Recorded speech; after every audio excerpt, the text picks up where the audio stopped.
proposta desse mês é consagrados para o serviço de Deus. Que tema precioso, gostoso de falar. Hoje de manhã já tivemos uma tremenda ministração, o pastor Eliseu trouxe uma perspectiva bastante oportuna em relação a esta ideia de estarmos consagrando as nossas vidas, olharmos com atenção para o tempo que nós dispomos a servir a Deus, enfim, termos este cuidado. E pegando esse link, como nós podemos viver para agradar a Deus? Eu acredito que é desejo de cada um de nós. Todos nós desejamos agradar a Deus. Como fazê-lo? Como podemos fazer isso de uma maneira abençoadora, de uma forma em que a gente se sinta feliz, mas ao mesmo tempo a gente se sinta útil nesta obra, nesta seara? Como fazemos isso? Como viver para agradar a Deus? Eu gostaria de ler com você um texto, começando a nossa reflexão, lá em 1 Pedro, capítulo 4, os 2 primeiros versos. Vou contar um pouco a história desse grande homem, que não escreveu 13 cartas no Novo Testamento, mas é tão grande quanto Paulo, e que me traz uma perspectiva de vida bastante interessante. É sobre isso que eu gostaria de dividir com você. Portanto, uma vez que Cristo sofreu no corpo, armem-se vocês também do mesmo pensamento. Pois aquele que sofreu no corpo guardou-se do pecado. Versículo 2 diz, para que, no tempo que resta a vocês, não vivam mais para satisfazer os maus desejos humanos, mas sim para fazer a vontade de Deus. Note, se eu pudesse grifar, eu grifaria esse texto exatamente nisso, para fazer a vontade de Deus. É muito precioso a gente olhar em que contexto Pedro escreve isso. Nós estamos falando do ano 67, anos Domini, ou depois de Cristo. Pedro está em Roma, e lá ele escreve as suas 2 cartas. A primeira é essa. Em que contexto ele escreve essa carta? No ano 67. Em 64, Nero é o imperador, e ele, tomado por um sentimento egoísta, miseravelmente endeusado por si mesmo, olhando para dentro de si, achando que o mundo existe por causa dele, e ele é um imperador, e ele quer perpetuar essa ideia no meio dos romanos e de todo o império que Roma vai conquistando. Ele tem uma ideia mirabulosa. Ele diz, vamos destruir todos os edifícios velhos de Roma, vamos colocar tudo para baixo e vamos criar novos edifícios aqui, palácios mais bonitos, de mármore, mais belos, mais requintados. Vamos fazer monumentos à minha glória, à minha honra, à minha majestade. Vamos fazer isso. Mas como fazê-lo numa cidade já constituída? Como desmontar, como destruir aquilo que outrora já tinha sido feito e que tem uma história? Aí então Nero tem uma ideia incrível. Ele diz, vamos picar fogo, vamos botar fogo em Roma. E ele fez isso. E ele incendeia Roma, os prédios antigos, ele coloca fogo em toda a cidade de Roma. E o fogo comeu ali. Interessante, o fogo foi árduo e destruiu. Agora Nero tem um problema. O povo está tomado por um sentimento agora de revolta. Como você destrói tudo isso? Ou como foi destruído tudo isso? E Nero então tem uma outra ideia mais mirabulosa ainda do que a primeira. Ele diz, vamos culpar esses cristãos? É uma boa medida. Afinal de contas, é um povo esquisito, é um povo estranho. A própria população já de Roma tem uma certa aversão por esse tal de cristãos. Primeiro, porque eles afirmam que aquele que outrora morreu, sendo o seu mestre, agora está vivo. É um negócio esquisito na cabeça dos romanos e todo o império. Como é esse negócio? Morreu, voltou de novo. Se não bastasse isso, esses cristãos andam falando que participam, que eles comem o corpo de Cristo e bebem do seu sangue, se referindo à ceia. Isso é meio canibalesco. E o pessoal de Roma não é chegado também a isso. Falei, esse negócio é esquisito demais. E aí então Nero diz assim, foram eles. Foram os cristãos que colocaram fogo em Roma. Há um dito aí que enquanto Roma queimava, ardia em chamas, Nero tocava violino. Isso é apenas uma expressão, porque o violino ainda não tinha sido inventado nesta época. Tá?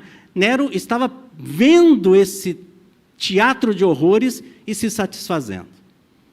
Um homem, golpeado por si mesmo, desejoso de marcar a sua história e fazer a sua história em torno de si mesmo, bota fogo em Roma. Para sair dessa saia justa, ele culpa os cristãos de sua época. São bodes expiatórios. E aí, então, Roma e todo o império de forma algoz, sai em perseguição aos cristãos. E aí vem uma história bastante interessante que está acontecendo em Roma. Alguns desses cristãos, por ordem de Nero e dos seus soldados, são mergulhados em piche e postos nos postes da cidade e acendem eles como se fossem tochas vivas. Muitos cristãos morreram desse jeito no tempo de Nero. Outros, se não bastassem, eram aprisionados, amarrados nas bigas, e ali então dava ordem, eles saíam pelas ruas de Roma, e eles eram espatifados no chão de Roma. Outros ainda eram postos dentro das arenas para aquele teatro de horrores público, onde tinha shows, e aí então eles eram trucidados pelas bestas feras. Alguns eram postos em bolsas de couro e lançados no mar, para que quando o couro começasse a encolher naturalmente, o couro por meio da água ele se encolhe, os cristãos eram mortos por asfixia. Esse era o contexto. Esta era a história. E é neste contexto que Pedro escreve a sua carta. No capítulo 1, versículo 1, dá uma olhadinha o que diz a palavra do Senhor. Pedro, apóstolo de Jesus Cristo, aos eleitos, peregrinos, melhor dizendo, dispersos no Ponto, na Galácia, na Capadócia e na província da Ásia e na Bitínia. Note que Pedro direciona esta carta a estes, que são perseguidos. Eles são postos a correr. Eles saem da sua situação natural, da sua vida cotidiana, e eles têm que sair em fuga para não serem pegos e terem o fim como outros estavam tendo. Pedro está direcionando a estas pessoas, seus irmãos em Cristo. Quando a gente vê o texto e diz ali que eles são eleitos de Deus e peregrinos, talvez a palavra peregrino ela não tenha uma conotação muito clara para a gente hoje. O que é ser peregrino? Eu gosto de pensar nessa palavra pela sua raiz, pela sua origem, que tem a mesma composição, é refugiados. Talvez seja uma palavra mais adequada para nós hoje pensarmos. A ONU define refugiados da seguinte forma: são pessoas que estão fora do seu país de origem devido a fundados temores de perseguição relacionados à questão de raça, religião, nacionalidade, pertencimento a um determinado grupo social ou opinião política, como também devido à grave e generalizada violação dos direitos humanos e conflitos armados. Essa é a definição sobre refugiado. E se pensarmos um pouco, na realidade nós não somos daqui. Nós somos daquilo que o Proclamai acabou de cantar, nós estamos indo, não é isso? O nosso nome já não é mais o mesmo, não sabemos qual é, mas temos um novo nome e um dia nós vamos estar todos nós na presença do nosso eterno Pai. Então nós somos peregrinos, nós somos refugiados. Eu gostaria então de partilhar com você a partir disso, dessa compreensão. Eu preciso entender que eu vivo nesta terra, neste tempo que Deus me dá para peregrinar. Há uma canção do cantor cristão que diz: peregrinando vou pelos montes e pelos vales, sempre na luz. Cristo promete nunca deixar-me, eis-me convosco, disse Jesus. Brilho celeste, é isso, né? Brilho celeste, enche a minha alma com a glória de Deus. Que mais? Ô Gil, depois você pensa nessa música aí para a gente lembrar, tá bom? É isso aí. Mas ela fala dessa peregrinação. Eu gostaria de pensar com você algumas atitudes que Deus espera de mim enquanto eu estou peregrinando, enquanto eu estou nesta terra, mas focado na minha caminhada. Essa caminhada que em muitos momentos eu tenho que conviver com o adverso, com a dificuldade, com o problema, com a dor, com o luto, com o pranto. São coisas que fazem parte da nossa caminhada. Como viver com tudo isso e ainda assim agradar a Deus? Viver de uma maneira que a gente agrade a Deus. Olha os versículos de número 13 a 17 do capítulo 1. Se eu fosse fazer uma síntese da primeira carta de Pedro, eu entenderia que a síntese de tudo que Pedro quis comunicar está nesses versos, de 13 a 17. Ele diz assim: portanto, estejam com a mente preparada, prontos para agir, estejam alertas e coloquem toda a esperança na graça que lhes será dada quando Jesus Cristo for revelado. Como filhos obedientes, não se deixem moldar pelos maus desejos de antes, quando viviam na ignorância. Mas assim como é santo aquele que os chamou, sejam também santos em toda a vossa conduta, pois está escrito: sejam santos, porque eu sou santo. Uma vez que vocês chamam Pai, aquele que julga imparcialmente a obra de cada um, vivam com temor durante a jornada terrena de vocês. Vivam com temor, com respeito. Vivam dedicando a própria existência àquele que nós dizemos servir. Vivam de uma maneira em que o que resta da vida de cada um de nós seja para agradar a Ele.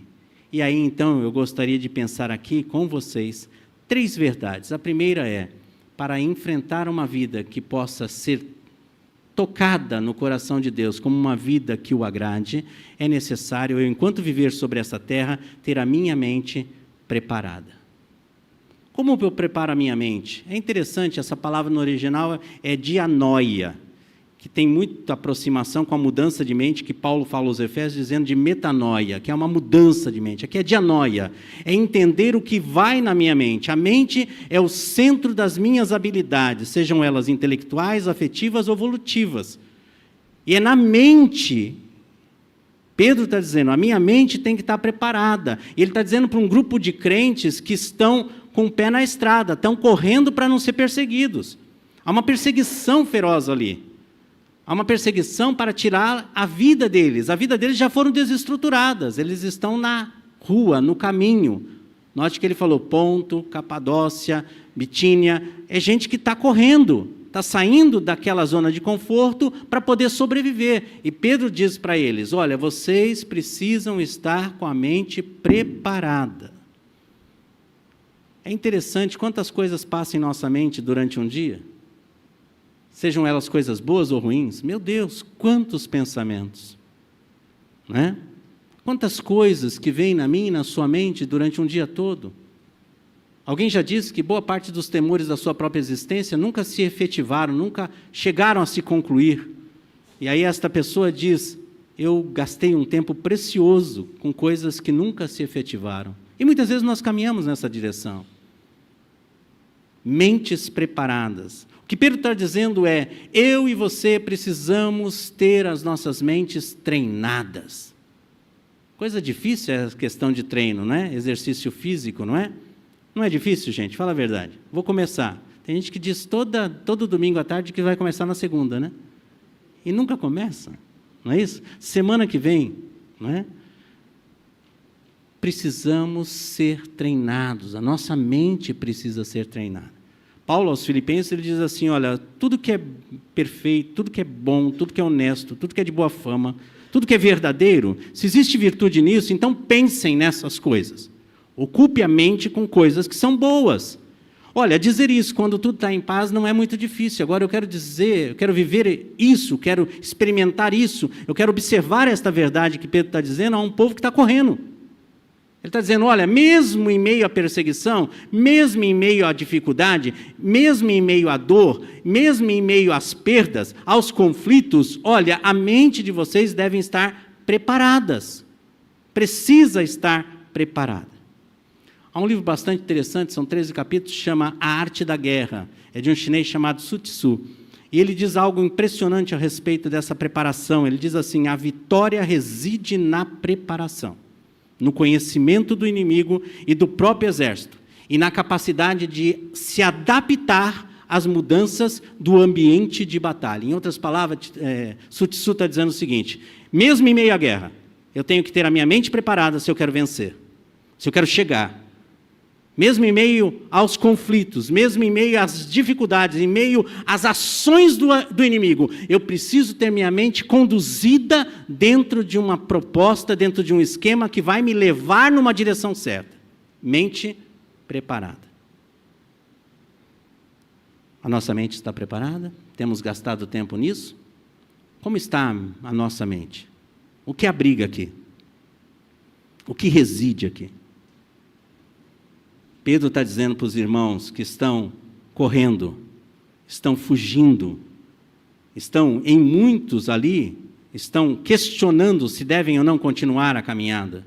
Muitos estão já cansados, estão exaustos, não querem dar sequência, dar continuidade. E Pedro está dizendo, tenham a mente preparada. Ocupe-se nisso, reserve tempo para isso, busque isso. E nós sabemos que essa mente preparada é em Deus.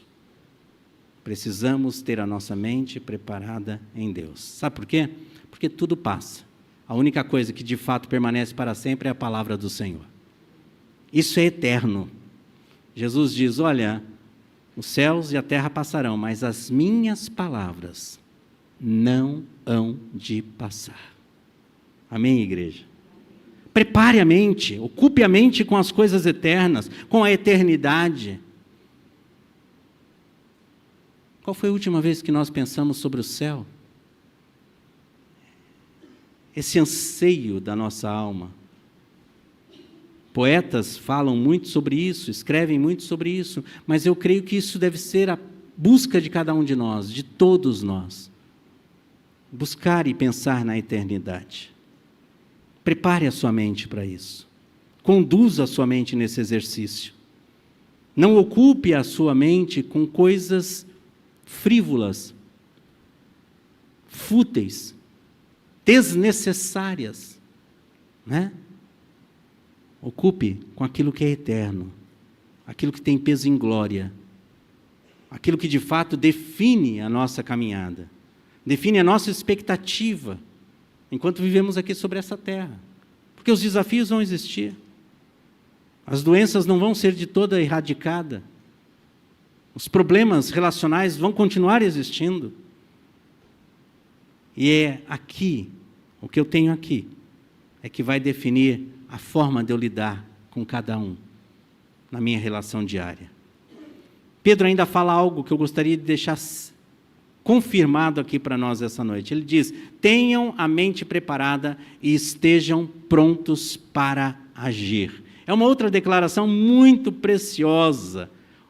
A palavra aqui que ele usa, prontos para agir, é teleios e anasomini, que significa esteja perfeitamente, completamente, absolutamente preparado. Olha a ênfase que Pedro dá nisso. Ele coloca uma ideia aqui, eu quero dividir isso com você. Na prática oriental, esse mover-se, porque nós estamos falando de guerra, Pedro está falando aqui de se preparar, né, estar pronto, né, ter mente preparada, estar pronto para esse enfrentamento da vida, da caminhada cristã, que é uma guerra. E ele está pensando nessa movimentação, e ele usa esses dois termos para dizer o seguinte, como é que eu posso me movimentar mais naturalmente? Aí não tem jeito, eu vou pensar lá naquela situação que Davi enfrentou para derrubar Golias. Você lembra que quando Davi se apresentou ao exército de Saul, foram prepará-lo? E aí colocaram uma armadura do rei Saul sobre ele, e eu fico imaginando como foi desconfortável aquele negócio. Primeiro, Saul ele tinha 1,95, alguns estudiosos dizem 2,2, 2,3. Saul era um homem alto. Davi é mediano, 1,80, 1,78. Imagine uma armadura de um gigantão, 1,90, para 1,78. Não encaixa. E Davi se sente tão desconfortável com aquilo que ele larga tudo aquilo, ele diz, vai ser de outro jeito. E ele pega a funga, né? Alguns especialistas dizem que ali era o início do estilingue, né? E aí então Davi pega aquilo e vai embora. O que Pedro está dizendo aqui é, nessa caminhada, estar pronto para agir, estar preparado para a ação, tem a ver com mover-se com naturalidade, não com peso. O que Pedro está chamando aos irmãos ali que estão em fuga, em todo esse processo de dor, ele está dizendo, olha, mesmo assim, o movimento de vocês tem que ser gracioso, tem que ser bom, tem que ser gostoso, tem que ser adequado. Ele tenta encorajar os irmãos a continuarem nessa caminhada com vestes que sejam ornadas no corpo deles. E aí essa ideia também é preciosa, porque se a veste fosse muito grande, para além do tamanho da pessoa, na corrida, no deslocamento, ela ia se enrolar toda nessa veste e ia cair. Então o que Pedro está dizendo é, ajeite a veste, puxe, cinja aqui o dorso com o cinto e esteja preparado. Se vista de tal forma que a sua caminhada seja o mais natural possível. Olha que ensinamento precioso.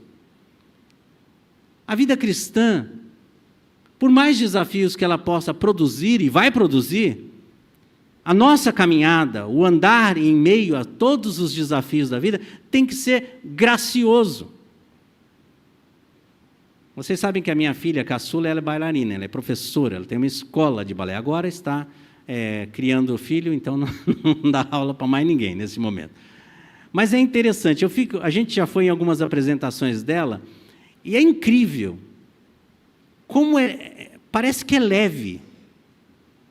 Primeiro, para ficar na ponta dos pés numa sapatilha, é muito doido. Na minha cabeça não entra. Eu não sei como faz esse negócio. Mas isso é leve para ela. Os movimentos, eu vejo, levanta a perna aqui. Meu Deus do céu, Sérgio, se levantar nessa altura já dói tudo, cara. Não dá. Mas é o treino. E aí a gente olha aquele negócio todo lá, aquele espetáculo. A gente fala, meu Deus, que leveza, parece que ninguém pesa nada. Os bailarinos pegam a menina e levantam lá em cima. Meu Deus, se pegasse a minha neta, que vai fazer 12 anos, se eu levantar, eu caio. Mas é leve. Não significa que não empenhe esforço, mas a condução disso é leve. O que Pedro está nos orientando aqui, orientou aqueles irmãos que estavam em fuga, e o mesmo texto serve para mim e para você na nossa caminhada, nas nossas guerras diárias, é que por mais intenso que seja isso, eu quero encorajar você, irmão e irmã, a em Deus buscar a leveza deste movimento da vida cristã. A vida cristã não pode ser pesada. A vida cristã não pode ser um fardo. Ah, meu Deus do céu, lá vai nós de novo para aquele culto. Meu Deus, não é pesado, irmãos. Tem que ser prazeroso, tem que ser gostoso. Tem que ter gosto de morango com leite condensado. Tá bom? Para quem gosta. Agora, uns gostam de jaca. Amém. Então vai ser o gosto da jaca. Tá bom? A vida cristã tem que ser assim, com todas as implicações que a vida vai nos dar. A gente não pode perder a leveza. E eu quero te encorajar a olhar nesta perspectiva, porque desta forma eu e você estaremos agradando a Deus. Agradando a Ele, que é o nosso maior motivo, a nossa maior razão de estar aqui. Agradar o Senhor. E por último, eu acho precioso que Pedro ele está numa dinâmica aqui de falar com esses irmãos, ele diz, estejam com a mente preparada, prontos para agir, e estejam alertas e coloquem toda a esperança na graça que será dada a vocês quando Jesus Cristo for revelado. Olha que coisa preciosa. As pessoas estavam perdendo a esperança. Alguém já disse, um ditado absurdamente popular, mas absurdo mesmo, que diz assim, a esperança é a última que morre. Já ouviu falar nisso? E se Jesus é a esperança, então não vai morrer, gente. Essa é a melhor notícia que a gente tem. A nossa esperança está viva. Ela é viva. É o seu? Ô Gil, esse é seu? Está tocando aqui. Senão vão pensar que é o meu. O meu está aqui, ó, mudo. Pedro instrui os irmãos que estão sob forte pressão a depositarem esperança na graça. Gente, não acabou. Nenhum sofrimento é para sempre. Nenhuma dor vai perpetuar sobre nós para sempre. Nenhum desafio não tem fim. Nós temos Cristo Jesus como Senhor nosso.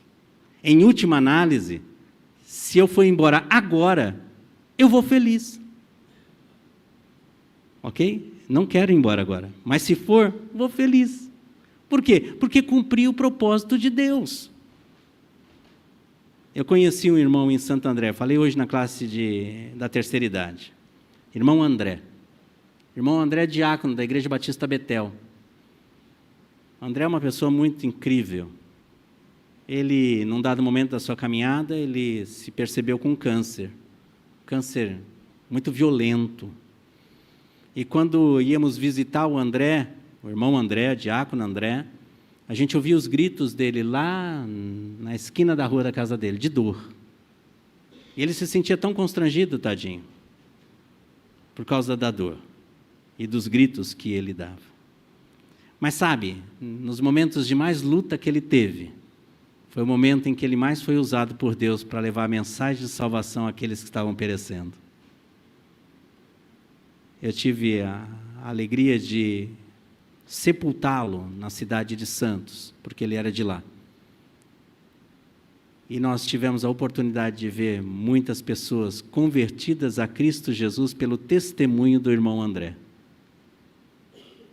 O câncer não matou o André. Deus utilizou de tudo aquilo como um subproduto, uma ferramenta, para glorificar o nome dele e levar vidas a conhecer Jesus Cristo por meio da vida do diácono André. Ponha a esperança em Cristo Jesus. Pedro está dizendo, continuem correndo. Em outras palavras é isso. Continuem correndo, mas estejam prontos para agir e não abram mão da esperança. A esperança não pode ser negociada. Em outras palavras, Paulo diz quase que a mesma coisa. Lá em 2 Coríntios 4, de 16 a 17, diz assim: por isso, não desanimamos, embora exteriormente nos desgastemos. Isso é fato, né? É só a gente se olhar no espelho, né? Em 99 eu tinha cabelo aqui em cima, agora acabou, não tem mais nada aqui, está indo embora, né? Eu não tinha nem barriga, agora tenho uma barriga que não me larga, não sai de mim, eu falo para ela, vai embora, ela é desobediente. Paulo diz, não desanimamos. O nosso homem exterior está se desgastando. Interiormente estamos sendo renovados dia após dia. Pois os nossos sofrimentos, eu acho incrível a perspectiva de Paulo.